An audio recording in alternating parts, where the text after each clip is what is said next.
Hello and welcome. I'm your host, Dominic DeCastro, and you are tuning in to the What's in Your Case podcast. Our guest today is a Sacramento-based songwriter and artist, writing to feed his soul and put his mind at ease with the goal of creating good vibes and free expression. Not only are they a musician, performer, writer, and producer, but also an advocate for other artists. My guest today, Four-Eyed Whale. Hello, thank you for having me. So tell me more about the origins of your artist name. Is it because you're crazy about whales? How did you become Four-Eyed Whale? It was never an infatuation with the sea-dwelling mammal. Long story short, I was playing in a band and my bandmates took our band name. So I was in the process of trying to come up with something new. And we were playing at a sort of Battle of the Bands-esque thing for a few months in a row. And each time I got off stage, the first thing that someone said to me is, "Man, you can really wail." And I was like, I got to do something with that. And I didn't know what I was going to do with it. I had a few ideas that were semi-related to Four-Eyed Whale, similarly came off the tongue, but it just sort of came to me one day. And I always liked a lot of my ability to meditate in the moment with that has influenced my ability to be successful as an artist. When I was young, I bought some turntables. I must have been like 12 or 13. And my mother gave me her whole record collection. And at that point, I was already dabbling into that music, but it was mostly late 60s, early 70s. A lot of funk, a lot of blues. My probably all-time favorite songwriter is Stevie Wonder, and he's a major influence on me. So that period of music for sure. I also have a lot of influences through many decades, but that particular nugget of American music specifically always resonated a lot with me. And as I was combing through your profile, one thing that I liked was April 28th, 2020. You had this whole post paying tribute to the laptop that was a big part of your early music career. You credited it to recording 2 of your singles, as well as helping you hone your skills through countless hours together. You said that accidents happen, but what exactly happened with that laptop? It's interesting you bring that up because I circumstantially just released a song that was one of the only things I was able to pull off of that laptop before it was gone for good. I had it for about 10 years and did my home recording projects on it. And as you mentioned in the post, I learned a lot just using that particular device. It was an early MacBook Pro. And basically I was collaborating with a new musician who was a friend of mine. And we were in the moment and excited and building an idea. At the time, I was doing a lot of live looping, usually in something like GarageBand or what have you, so that I could get ideas to him and he could play guitar along to it. And I got really excited and I turned and I'd already committed a cardinal sin by bringing a beverage into the studio with me. And I proceeded to knock that beverage over onto my laptop and I fried my laptop. I quickly grabbed an external hard drive and attempted to back everything up. And quite a bit of it seems to be intact. But the long story short, I basically destroyed that computer. And right before that session with my friend that I subsequently asked to leave because I was about to have a panic attack for destroying my computer, I had done a bounce of a song that I had been working on and mixing and hoping to get it mastered. And it ended up being the only access I had to all the songs on the hard drive. And I let it sit on that hard drive for about 6 years. And one day I listened to the bounce and decided it was good enough and had a friend master it and released it a few weeks ago. Nice. So we can credit it to 3 of your singles. Yes, we can now. You're right. And hopefully more if I can keep digging through the hard drive, but it might take some time.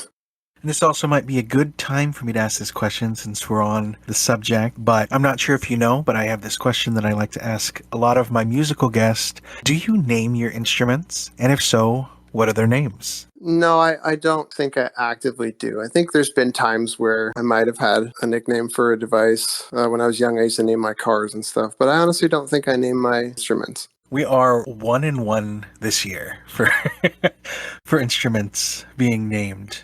If I look around, I'm sitting in my home studio right now. If I look around, I'd need a whole preschool docket of names.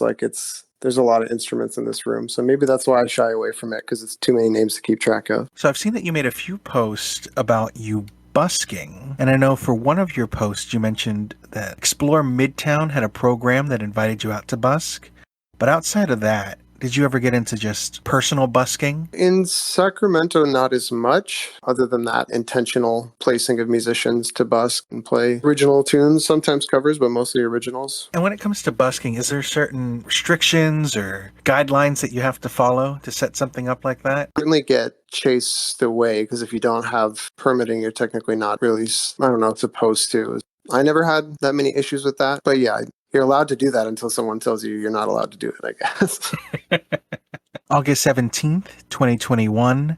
It looks like that was your first post about Two Riversider. You were performing at an open mic hosted by Austin Blatchard. From this point, it seems like you've really made Twin River Cider your kind of home away from home. I just wanted to mention that because, as I mentioned earlier, you are an advocate for other artists, and you are the main host for a weekly event called Local Sounds that you established October 2022. Yeah, we'd already been coming to Two Rivers quite a bit because it was kind of a neighborhood spot we were familiar with. And I'm not sure if I had played there before that particular post you're mentioning, but that might have been the first time I had some content and tagged them and stuff like that. As I said, it was already kind of in our neighborhood, a few blocks away. And then subsequently, my wife and I bought our first home, which is 2 blocks away from Two River Cider. So same neighborhood we already in, but we moved much closer and it became what we often referred to as our third home. It was sort of our community center because it was so close by and so many of our neighbors and friends and etc. were hanging out there on the daily. And I just really liked the space. I always felt very comfortable as a musician to express myself freely and try new ideas. I was experimenting a lot as a musician at the time, particularly with loop stations, which became a big part of my journey from that time forward. I felt comfortable enough to share with people. And so that feeling was easy for me to latch onto. And I formed a pretty solid connection with the owner, Vince, and actually even worked there for a while. For whatever reason, I got this idea to branch off a little bit from what an open mic might be and give people a little more time and a little more ability to feature their content. And Local Sounds was quickly born, and it's just sort of skyrocketed ever since. As you mentioned, I'm the host. I was the host every week for the first 13 months. In the last 2 months, I've been utilizing a lot of guest hosts just so I could reclaim a bit of my time as well as focus on other projects and things like that. And how would someone apply to be a part of the Local Sounds? They can just contact me directly. I still do all the booking for it and manage it myself. And so they can find me on Instagram, is one of the spaces, I guess, social media spaces that I'm the most active. And I do manage most of Local Sounds bookings through Instagram. But they could also just come out to Two Rivers and check out the show and see if it vibes with them and something they want to do and just simply approach me. I love someone to come up and shake a hand and introduce themselves and let me know that they're excited about being a part of it and that's really all that it takes. June 2023, you also kicked off a new live music series that you called Wine Down Sundays at Nico Wine. In your post, you mentioned featuring 2 local musicians that are ready to bring you the sunny patio energy. What is your definition of sunny patio energy? Just good vibes. It's not necessarily always about happy-go-lucky positive music because some people have stronger messages to share than that, but it's more about the way that they deliver that message. And Nico's a very cool, calm, casual space. I just wanted musicians that knew how to slide right into that, keep folks engaged, but also know how to be in the background in a way as well to allow customers to still communicate and have a good time. So it's, sometimes it's folk music, sometimes it's hip hop, but it's always this casual, confident sort of vibe that I guess you could apply to anything. You could be at a backyard barbecue with the same kind of music. You could be really anywhere that you'd want to be on a Sunday and invoke that same sort of feeling in a park, at the beach. So I'm looking typically for musicians and experiences for the clientele there that sort of brings that sensory experience where everyone enjoys the music. They're also able to tune it out if they so choose to do that, but it's something there to elevate their experience. And I know November of last year was the last performance for the season, but I haven't seen any posts about them lately. Are the Wind Down Sundays still an active thing? The idea was always that we would ramp it back up again in spring of this year. I'm hoping early April at the latest is when we'll start booking for that. But ultimately, we got rained out about 3 weeks in a row, and it was getting colder and getting darker. So for the season, it didn't really make sense anymore because it is an outdoor performance space. And so we decided to, like you said, cut it for the season in November, but always with the intention to bring it back as soon as the weather permitted. And lately the weather has not been very permitting. No, we did get that one weekend, like I said, where Nico got so excited that he was trying to get me to play or book some people. And I was like, well, before we start booking again and the rains kick us every weekend for a few more weeks, why don't we just book a DJ and this and that? So there may be some pop-up shows at Nico if we get lucky and have some beautiful weather, and I'll throw together some last-minute stuff. But I'm definitely hoping to be active starting in early April through whenever the season comes to a close again. All right, now let's take a little peek at your discography. December 21st, 2016, you released the single Nothing Is Lost. Now, this is the first song on your Spotify. What type of promotions did you do to promote your single release? It was mostly word of mouth at that point in time. I was, using social media in probably a much more limited capacity back then. So a lot of it was done by way of face-to-face communication, text, email, phone calls, just to let people know that I finally have published something that's available for you on a streaming service. I know I've paid for like 1 or 2 Instagram ad campaigns over the last decade. I don't know if it happened on Nothing Is Lost or not. I can't say that for sure. I didn't do a ton of promo with that. And the album art was made by an artist, That Color of Glass, on Instagram. Do you normally team up with local artists when you commission your album arts? I do try to collaborate with other artists anytime I can for really anything artistic. I'm really excited about art inspired by other art. So there's an image floating around that a friend of mine made, and he made it the first time that he listened to that song, Nothing Is Lost. And so that's an awesome piece of art that I hope to use for album art in the future if he signs off on that. But the one that you're referencing, his name is Alex. He's a very good friend of mine, and he was actually one of the first really strong collaborators that helped to push me forward with the Four-Eyed Whale journey. And I'd played with some other people before Alex under that band name or artist name. But when he and I met, things really took off. And I wrote that song with him. And he's also a visual artist. He paints and he draws. And he made that painting pretty much overnight. Once we were done mastering the song and we're getting ready to release it, he wanted to do the album art. And so he did a painting and then we used that for the release. He also did the artwork for The Arranger, which was my second release. Yes, The Arranger was released December 6, 2019. And this one was 3 years between releases. Originally, I wrote that this was the last song recorded on your old laptop, but recently released a new one. But this was right before everything shut down, right before COVID became a bigger thing. Did the pandemic affect the way that you were able to promote or play this song? Or do you think you could have had more of an impact to promote your song because of the pandemic? Like the creativity that everyone went through to find different opportunities to promote?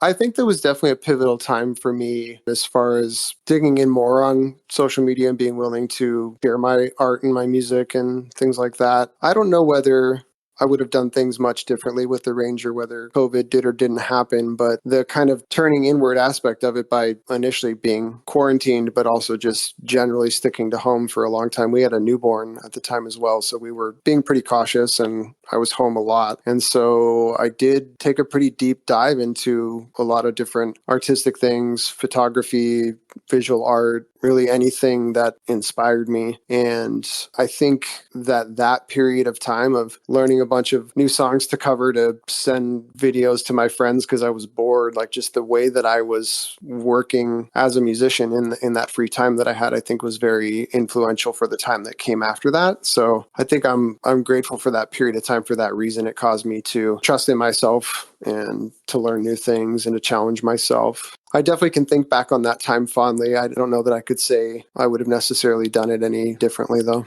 October 28th, 2022, you released the single Down in the Cellar. And I know you talked about it a bit on Nine Fingers podcast, but could you tell my listeners how Down in the Cellar came to be? The cellar was my home studio at the time. It was actually in a garage. The lower level of our home in San Francisco was a garage, and so I quarantined about of it for my home studio and rehearsal space and stuff like that.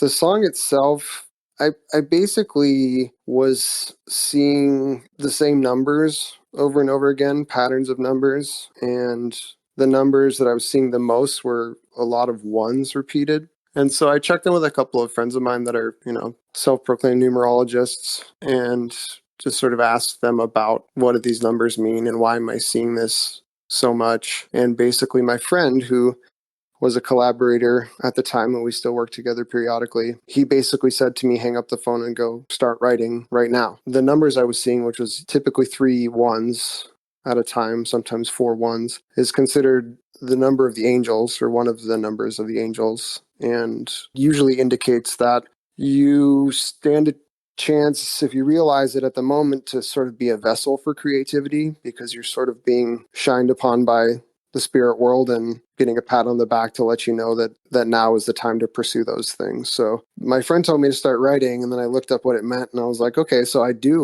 guess I really need to start writing to tell me something. And so I sort of just started writing about seeing these numbers or seeing patterns, seeing a reason to be creative, to be challenged, to not let that creativity slip away. And again, the studio space was called the cellar, but in a sort of an analogy type of way, was me acknowledging to myself and to any potential listeners, I do have to store things away deep down somewhere that I can bury them and not have to share them with anyone. And sometimes that's my emotions or my state of being, but it's oftentimes my creativity. And it's not always done intentionally, but I am prone to creating really cool things and then stashing them away where nobody can find them. And so I was sort of indirectly calling that place the cellar as well within the song. It's this keep things tight and safe and no one can see them. And it was an indirect and also very direct challenge to myself to stop doing that and to share more often. And finally, February 14th, 2024, you released the single Callboy, which we found out was the latest song to be pulled off of your laptop. Indeed.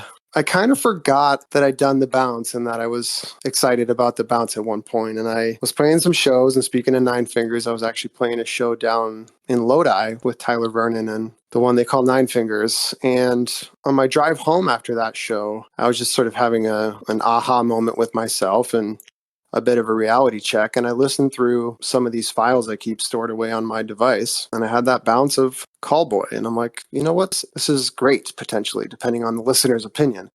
And I don't need to let perfect be the enemy of great here.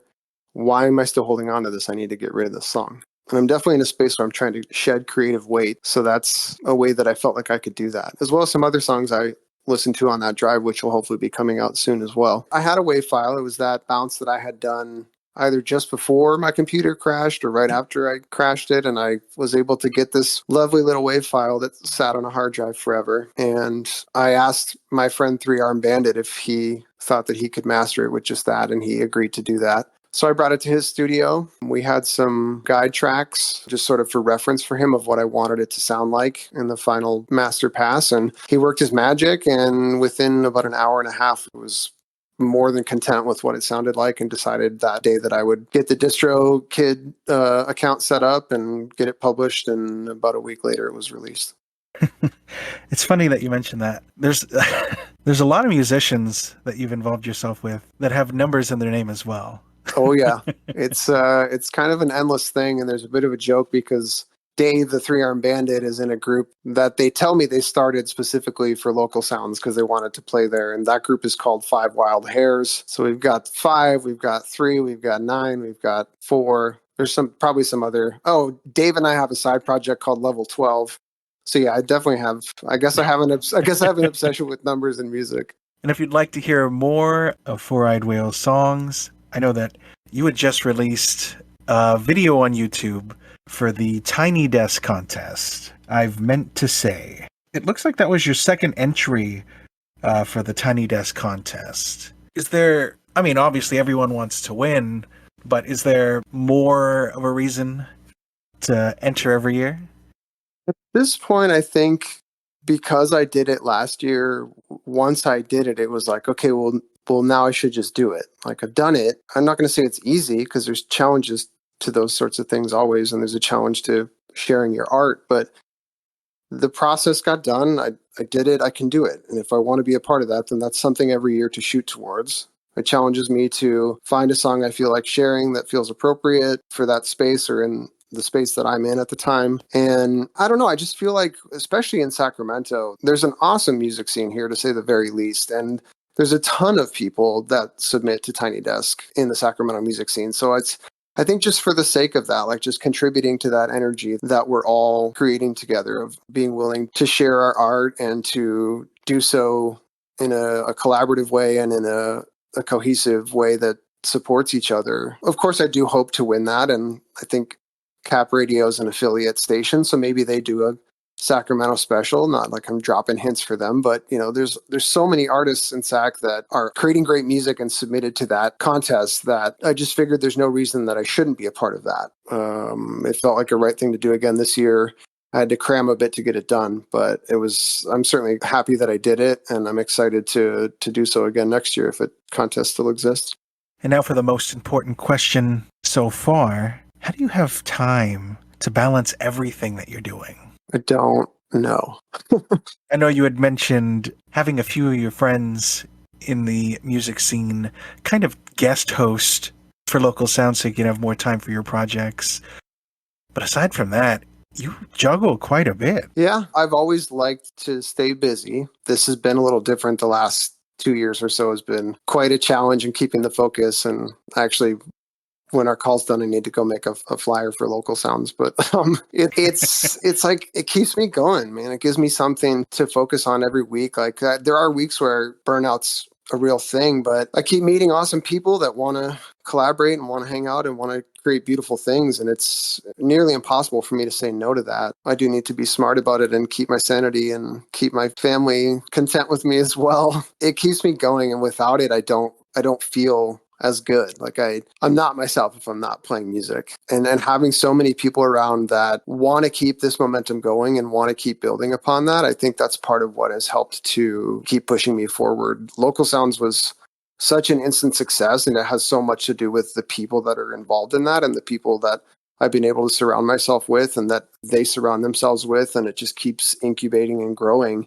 And so that energy alone was enough to keep me pushing for a long time. And then, at some point I burnt out a tiny bit, so switched things up a little. But I just feel like I owe it to myself and I owe it to the people that appreciate good music to keep pushing and to keep being busy and have things to share, because it feels like a bit of a responsibility at this point. So try to, I guess, honor those responsibilities. Well, thank you for being our guest here on the What's in Your Case podcast. Do you have anything you'd like to promote, or just tell the listeners where they can find your content? Sure. Well, thank you, first of all, for having me. It's been great speaking with you. Shout out to the listeners. We appreciate each and every one of you supporting independent musicians, independent podcasts, and just your fellow human. If you'd like to check out my music, like I said earlier in the podcast, you can find me on Instagram as Four-Eyed Whale. Spell it out, FOUREYEDWHALE. And that's most streaming services, most social media platforms. I go by Four-Eyed Whale. I am in the midst of getting some new music ready to release, past the recent release of Callboy, which you can find on your streaming platforms. I've got some instrumental music that's essentially MIDI orchestra that I'll be releasing soon. Have some collaborations with some hip-hop artists that I'll be working with. I have a side project called Level 12 with my good buddy 3 Arm Bandit, and we're going to be playing some shows pretty soon. So follow me on Instagram so you can find out the upcoming gigs, because right now my calendar's purposely a little bit empty. What else? I think that might be it. I'm starting to produce a song for a local artist, and hopefully they'll be able to release that song soon. I don't want to share too much because it's kind of a special little secret, but keep your eyes peeled for me getting producer notes on some people's tracks because I've been busy. Yeah, I appreciate the time and thanks for listening.